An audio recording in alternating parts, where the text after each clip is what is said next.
I've recruited well over 2,500 insurance agents since 2014, as well as personally being a top producing insurance agent in final expense. And I think my experience in the business, I have a good idea of what traits top producing sales agents have that you should spend time duplicating. So if you're brand new to insurance sales and you're asking yourself, okay, what can I do and what steps can I take to give myself the best chances of success, then I think having these sales skills, which I'm about to describe, are going to make all the difference, not just immediately in the short term, but also definitely in the long term. My name is David Duford, owner of Duford Insurance Group. I train and recruit agents nationally in my virtual agency to sell insurance products like final expense, Medicare, and annuities, face-to-face and over the phone. If you'd like to learn more about how my agency works, how you can take these sales skills I'm about to teach you and employ them to get success, simply click the links above or below to learn more. Thank you for watching. So let's jump right in and talk about looks on the list here. I got 6 most important insurance sales skills that you need to have if you want to have success. And these aren't going to be like technical skills. These are going to be interpersonal personality skills that you can absolutely learn. You just got to focus and you got to be humble and honest with yourself. I'm already giving away what I'm about to talk about, but you get the idea. So if you don't have these, then honestly assess why you don't and work on fixing it and improving and making it so. So the first one on the list, and these aren't in any particular order. First one on the list is humbleness. You need to humble yourself if you're going to be of any success. You see, the opposite of humbleness, I think, is pride, right? And pride is probably the worst sin that we as humans can have because it is a precursor to a lot of other sins that are out there. So having pride, for example, in the insurance sales business means that you blame others for things that you should blame yourself for. The leads suck. The people won't buy. They're too poor. They thought it was free. I've heard every excuse in the book, and certainly I've used those excuses as well, so I'm not any better than anybody else. But it's that pride that gets away into self-analysis of how can I get better. It is an excuse. It's a placeholder for personal improvement in our lives as salespeople. This is why we have to be humble. This is why we have to say, like Brian Tracy said all the time, I am responsible. This is my problem to solve. I take ownership of it. And humbleness, I think, is a thing that we must have and must have in our hearts before we can even aspire towards any improvement, any advancement, any improvement in our lives. So think about what you can do better. Don't think about why you can't do it. Think about how you can do it, how you can take responsibility. If you're running into problems, if the people aren't buying from you, don't have pride and blame it on somebody else. Blame it on yourself. Be humble and ask for help from your uplines. Ask for help from your salespeople. Be humble in your approach to try to get assistance and guidance.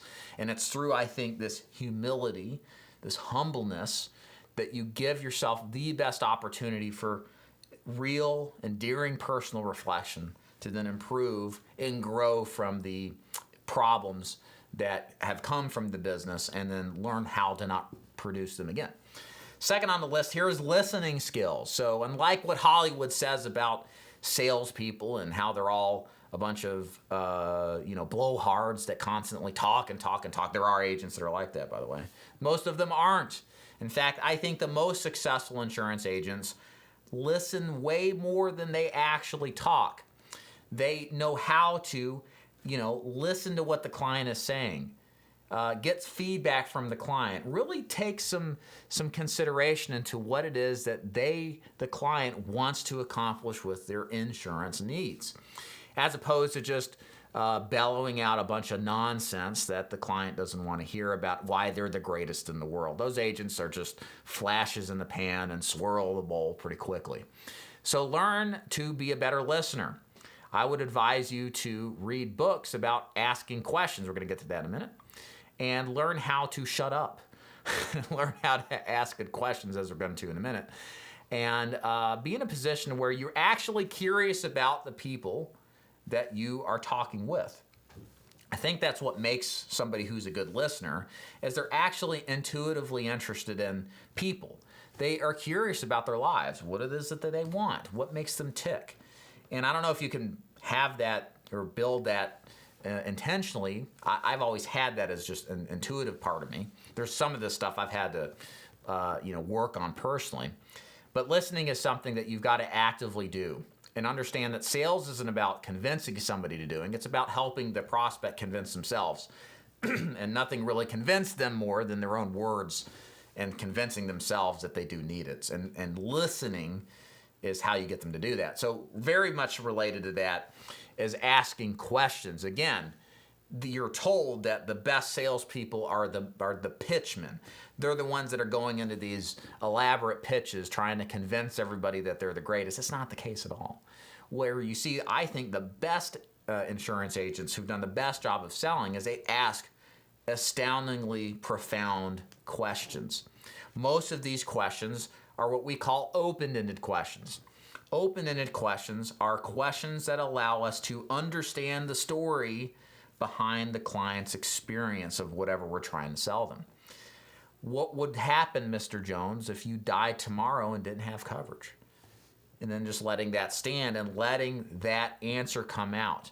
Open-ended questions facilitate emotion. They facilitate a response from your client that tells you the real endearing story deep down of why they're concerned and what happens and how that would affect them. And it's through that emotion that you get from really good open-ended questions that develop the urgency naturally to eventually then buy from you to solve that problem. So learn how to ask great questions. Number 4 on the list here is discipline. You lack discipline, as Arnold said. Discipline is everything. You can be talented. You can do everything I'm describing here. But if you don't have the drive to go out and see the people and to stay consistently executing on that, it's all for naught.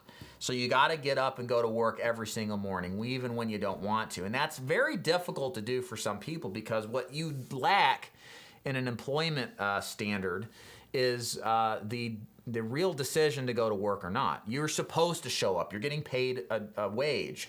You're going to lose your job for sure if you don't show up. You'll have people like your boss yelling at you if you don't. Well, when you run your own insurance business, like what we teach at least at the Ford Insurance Group, nobody's going to yell at you if you don't show up to work. Maybe your spouse and family will, but there's not a boss that's going to hold you accountable to the extent that in an employment situation would. And for some people, that's a struggle. So you really have to have a high level of personal discipline to understand what your strategy is and then to actually execute on it daily. Number 5 on the list here is conviction. Now, conviction is something I'm going to be talking about more lately because I'm convicted of how important conviction is. You have to believe in your product if you want to be successful selling any kind of insurance. You will not succeed if you don't have full, complete conviction that your product does amazing things and helps the people that it insures. For example, in final expense, I am convicted that my final expense products are absolutely the best choice for the vast majority of my clients to solve a serious problem, dying without money, and how that'll affect the family. My plans give total peace of mind. And when I'm in front of a prospect, they can see that I'm convicted that my plans are doing the job and will do the job. And that extends a level of reciprocality and that they believe in me and they are more convicted and they feel more trustworthy and desirous of what it is that I'm selling. Conviction is the multiplier, the exponential multiplier to a successful business selling insurance. If you don't have even a base level of belief that your products are good and you think they suck or terrible, guess what? You're going to suck. You're going to be terrible. So the best thing I can tell you is be convicted if you're not. And if you can't be convicted because you can't believe in the product, then don't sell it. Find something else to sell instead. Because without that conviction, you're just never going to rise above mediocrity. Last on the list here is assertiveness. Now, you have to be assertive for sure. You have to lead the client to buy from you. All a sales presentation really is somebody who is leading the dance towards the conclusion, which is the sale. And you are the one who has to maintain control and be assertive and have to ask them to buy. Or better yet, assume they're going to buy or tell them you're going to buy. And be confident in delivering that. If you don't feel good about telling people what to do, well, you're going to have a problem because they're depending on you to tell them what to do. It's a crazy thing.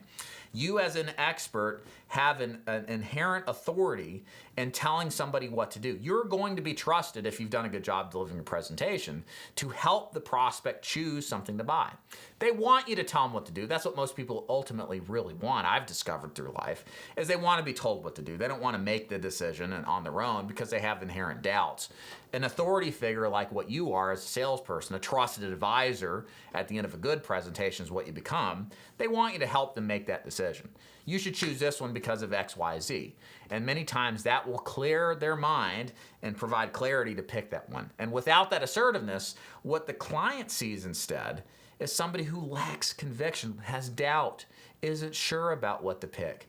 And anytime you sense that from your salesperson, you can't help but think, does this guy really believe what he's saying? Is this really right for me? Maybe I should wait. So you want to make sure that you avoid that by having conviction, having assertiveness when you're out there talking to your clients. So there are my six different traits I think make for a successful insurance sales agent. Work on all of this. Again, it starts with humility. It starts with tossing out pride and then being able to naturally assess where your weaknesses lie and where you can improve. And all of this is things you can improve. Everything here is learnable to an extent. And that's what's great, is that if you don't possess this stuff, you can teach yourself how to do this and then naturally improve and become better over time. I hope this training helped you out as far as guiding you with what traits are necessary for success in insurance sales. If you have any questions, leave them below. Happy to address them. And until next time, if you want to check out my agency, links above or below to learn more. And thank you as always for watching. See you next time.